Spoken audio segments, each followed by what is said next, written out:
Alors, je vais passer maintenant la parole à Michel.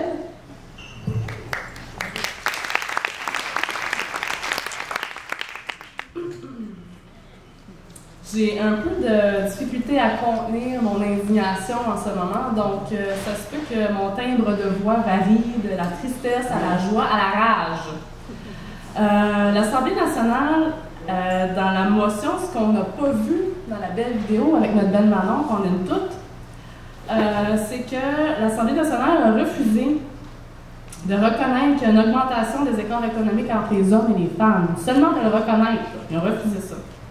En plus, ils ont refusé de réitérer que oui, c'est important d'appliquer une analyse qui est différenciée selon les sexes. On sait tous qu'il y en a bien des différences. Je ne sais pas pour vous autres, mais moi, ça me déçoit. Est-ce que ça vous déçoit? Oui, c'est vrai, c'est bien beau voir ça, comme ça, dans la vidéo, puis c'est très doux à mon oreille, c'est sûr. Mais il n'y a aucune ouverture. Pendant ce temps-là, nous, on continue de subir les écarts qui sont amplifiés en plus par l'austérité, les budgets qu'eux décident de faire.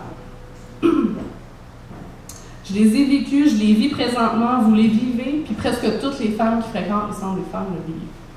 Ça, on le sait, c'est très bien connu. Comme Valérie l'a dit, elle m'a très bien présenté, je vais essayer d'y aller très rapidement. À une époque de ma vie, moi, je me croyais au sommet de la réussite. J'étais issue d'un milieu défavorisé. J'avais réussi à obtenir un certificat au HEC de Montréal. Occupé un poste très confortable au Sunlife Building dans le centre-ville. Je prenais le train de banlieue pour aller travailler. J'étais propriétaire d'une jolie maison de ville, 3 étages, 2 piscines, stationnement intérieur et extérieur, près de tout. Et bien sûr, je partageais la vie avec le père de mes enfants. On vivait dans la santé et dans la prospérité.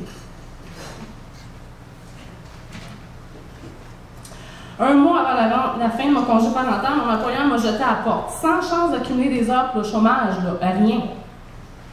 Parce que même si je payais 2 taxes, une pour l'assurance parentale et une pour l'assurance emploi, j'avais droit seulement qu'à une. Trouvez l'erreur.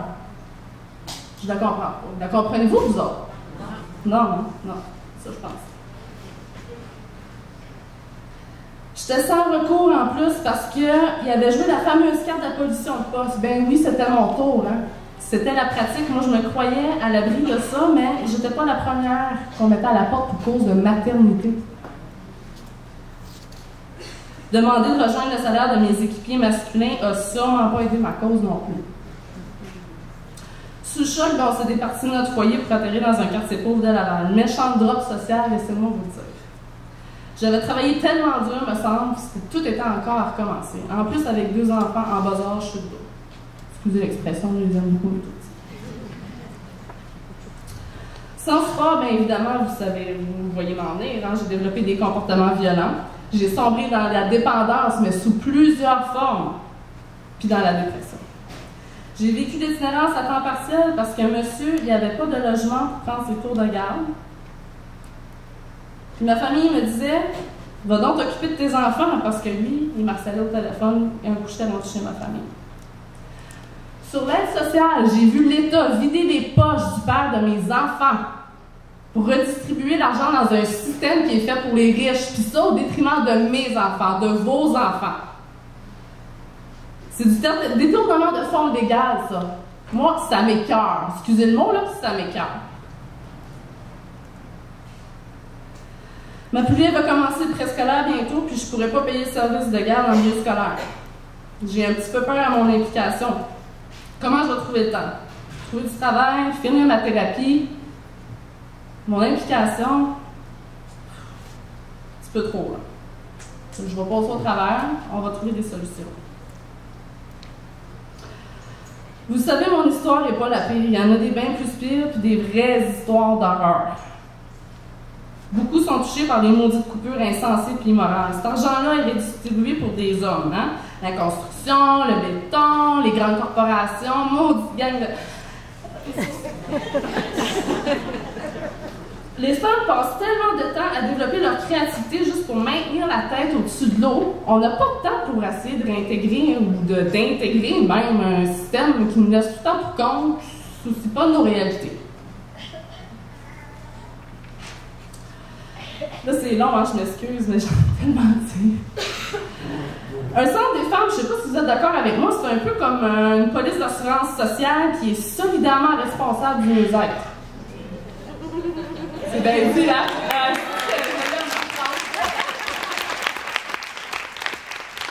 Assumer l'avenir des femmes, vous savez tous, c'est bon pour toute la société. Hein. Une meilleure condition de vie pour la femme, c'est une meilleure condition de vie pour la famille, donc pour les hommes aussi. Ça, on le sait tout. Je crois qu'il est temps, oui, c'est l'heure de s'unir sous une seule foi, les hommes et les femmes, pour travailler main dans la main pour bâtir un avenir qui est durable, basé sur des valeurs qui rejoignent les vrais besoins de la population.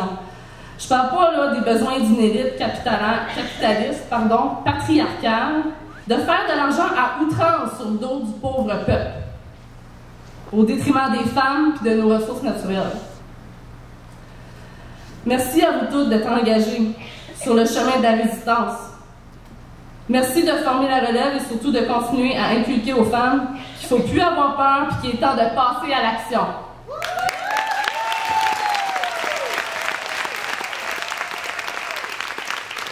Merci, Michel.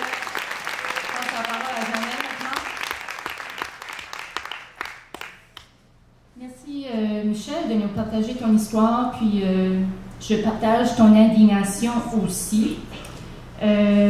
C'est bien vrai qu'il faut s'unir pour construire une société plus juste, une société à l'envers de cette maudite austérité. Dans la motion de l'Assemblée nationale, qui a été adoptée vendredi, elle reconnaît comme nous l'urgence d'agir sur les déterminants de la santé de la population en général et des femmes en particulier. De plus, elle demande au gouvernement d'améliorer les conditions de vie des femmes et l'accessibilité du système de santé. Je pense qu'on peut, on le fait depuis tantôt, on va se féliciter. C'était une motion que notre regroupement a présentée en notre nom. Donc, bravo.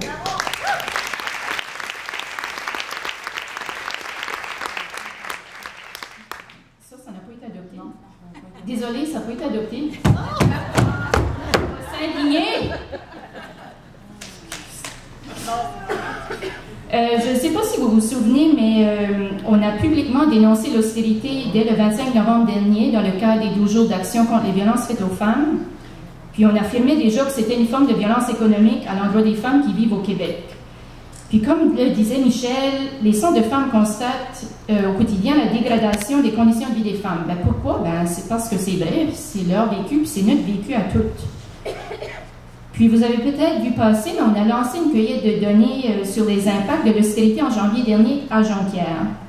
Puis cette cueillette a mis à contribution les centres de toutes les régions du Québec. Puis on a constaté plusieurs choses, puis ces constatations-là, ils avaient été envoyées avec la motion, puis tous les partis l'ont appuyé, sauf un parti, devinez lequel? Devinez lequel? J'ai pas entendu.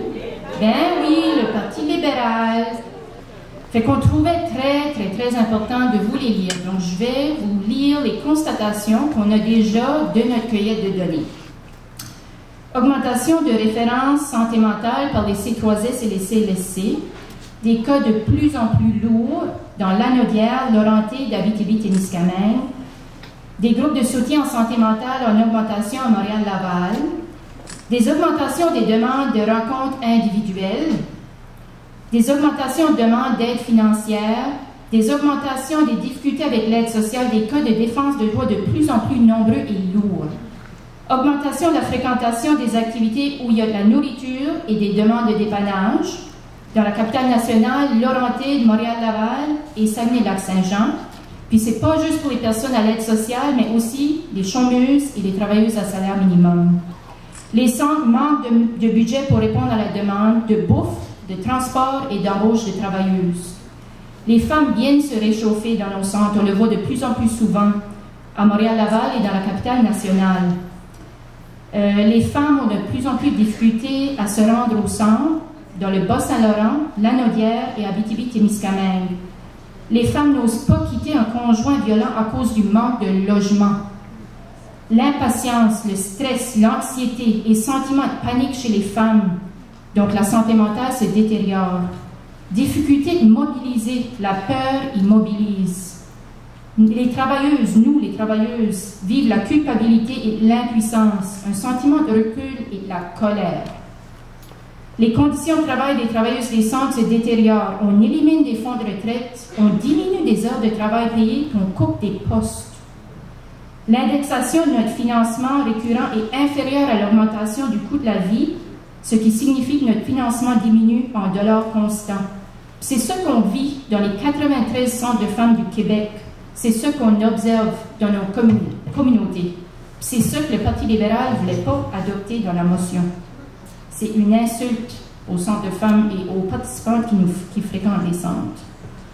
L'austérité, c'est plus qu'une politique de rigueur budgétaire, c'est un projet politique qui nous mène tout droit vers un mur construit d'appauvrissement des plus vulnérables, d'augmentation de l'itinérance des femmes, des coupures, diminution des conditions de vie, d'épuisement, dévitalisation des milieux, des vices démocratiques, de perte de pouvoir politique pour les femmes dans les instances régionales, de saccage environnemental. C'est un mur horrible et nous le démolirons. Nous, les centres, nous pouvons tous accomplir.